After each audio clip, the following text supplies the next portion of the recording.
Hello everyone, welcome to Wally Global. Today is April 14th, 2025. In this episode, we will talk about the geopolitical tariff issue between China and the United States. In fact, the United States has just stopped and suspended tariffs and has been negotiating with 70 countries one by one. The United States negotiation strategy is actually aimed at destroying China's overseas supply chain.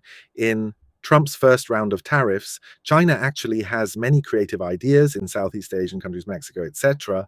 But in this situation, China is anxious because Vietnam seems to have turned against China and imposed anti-dumping measures on China.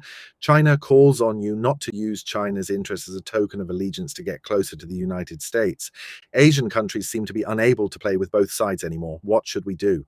Will Asian countries get closer to the United States or China? Is the United States more important to them, or is China more important to them? Before we begin, I kindly invite you to subscribe to my channel. It's completely free. Feel free to leave a comment, like the video, and share it with your friends to help support the channel. Thank you for your support. China is really anxious this time. They say that China's interests should not be used as a token of surrender. Let's go back to the BBC. Trump's strategy of returning to tariffs this time is in full swing. The number one target is actually China. He said that many Chinese goods will pass through Vietnam, Cambodia, and other countries. They will be exported to the United States after a detour to wash the origin and avoid US tariffs. During Trump's first term, Chinese manufacturers were already very conspicuous.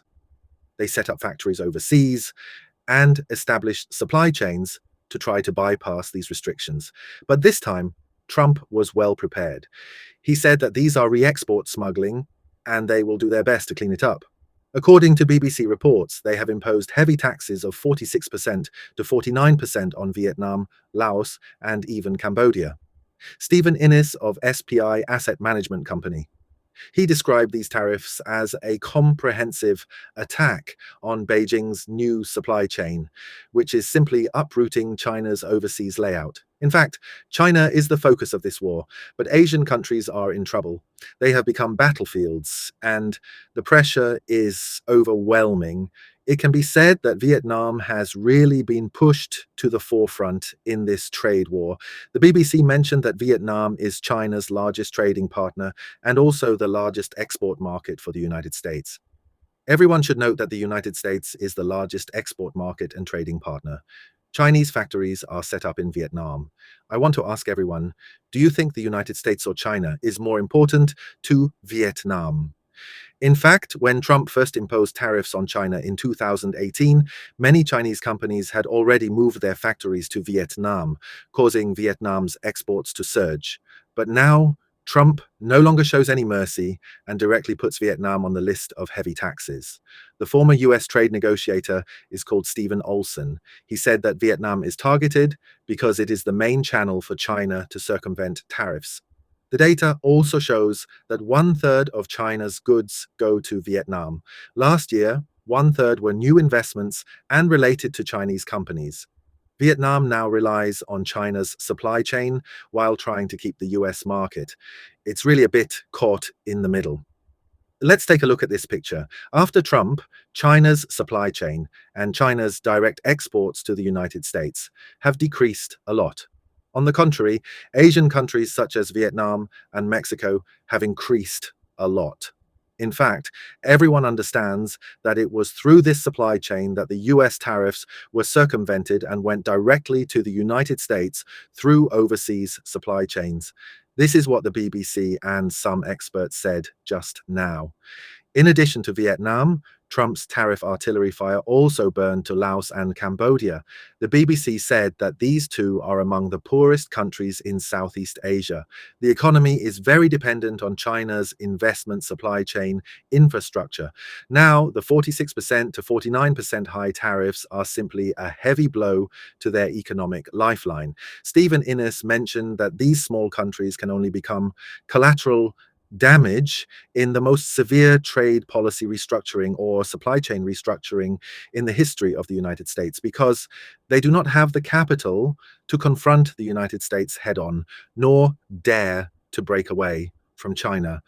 The economic pressure is so great that there is no room for breathing. The plight of small countries is really helpless.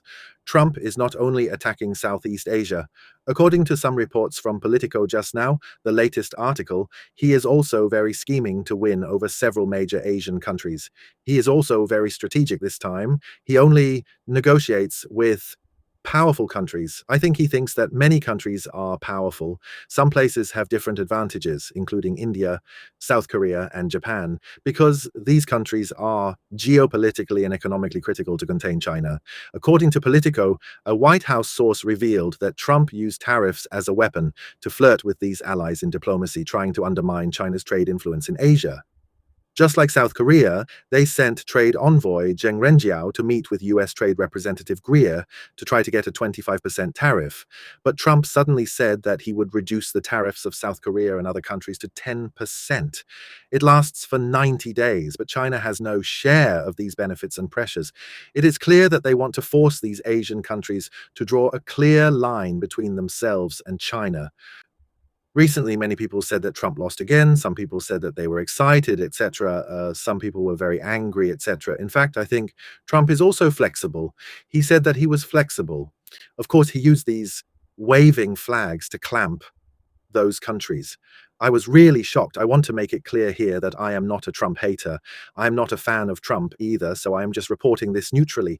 Everyone should pay attention and see what the impact of his back and forth is. Japan is very active in this battle. They are not only willing to talk about tariffs, but also mentioned non-tariff barriers, such as open market exchange rates and even consumption taxes and online taxes. Japan will also send Economic Revitalization Minister Akasawa Ryosaku to Washington to talk directly with U.S. Treasury Secretary Benson. However, some experts warn that these non-tariff issues are quite good and may require changes to Japan's internal policies. There is a chance that it will be very chaotic politically. Although Japan really wants to negotiate a good result with the United States, this road is really not easy to take. So, what about China? Looking back at the Hong Kong Economic Times, there is a column saying that Trump's tariff offensive is a big deal for China. It is a big shock. Pushandot of INSEAD said that these news are very hindering for China. He also mentioned that China was very powerful before. During Trump's first term, it quickly moved supply chain factories to different countries in Southeast Asia and even Mexico to avoid the tariffs. But now this road has been severely blocked. It seems that Trump wants to destroy China's overseas supply chain. China's economy has demand problems. This battle has become worse. However, China will certainly not sit back and do nothing. There is news that China's Minister of Commerce, Wang Wentao, has been in frequent contact with many countries recently and has also started to discuss the price commitment of electric vehicles with the European Union and others, trying to find a new way. China is really anxious this time to fight its way out in adversity.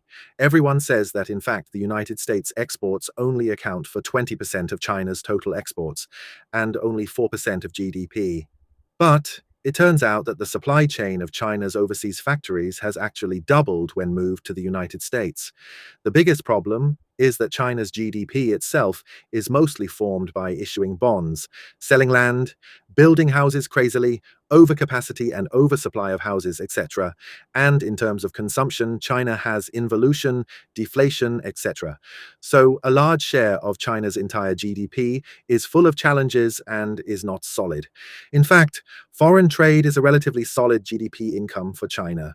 Although foreign exchange to the United States may seem like 4%, if you add these real net foreign exchange incomes, don't even say 8%.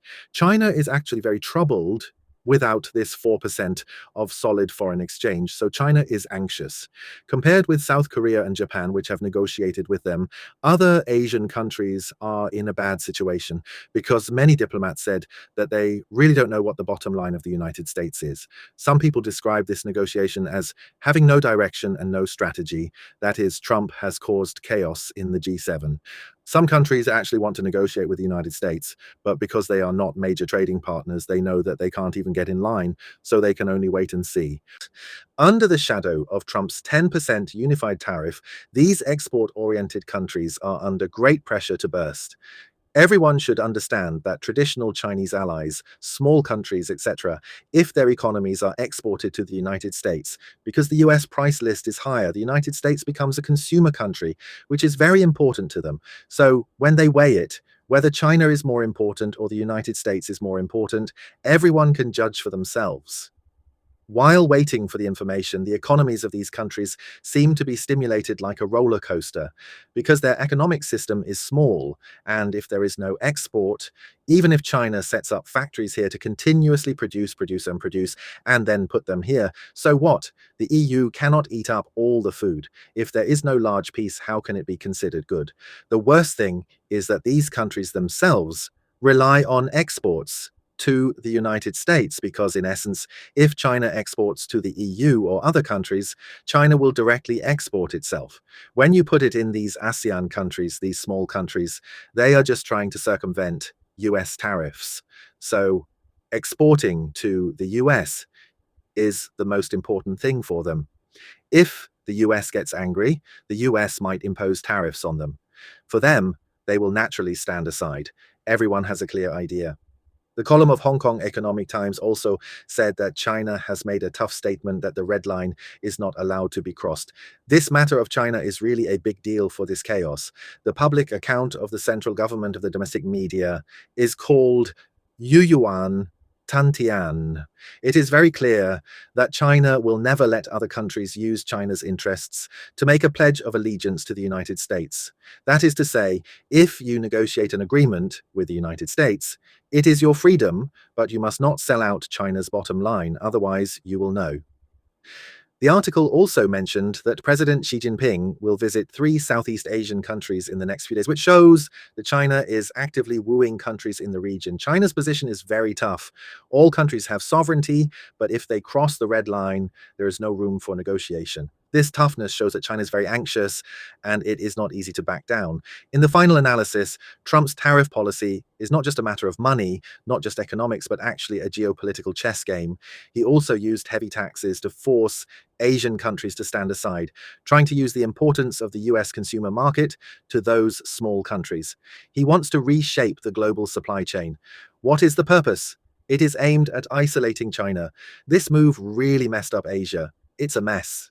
It seems that Vietnam, Laos, Cambodia, these countries have such deep economic ties with China, but they are more important to the United States, not to mention South Korea and Japan.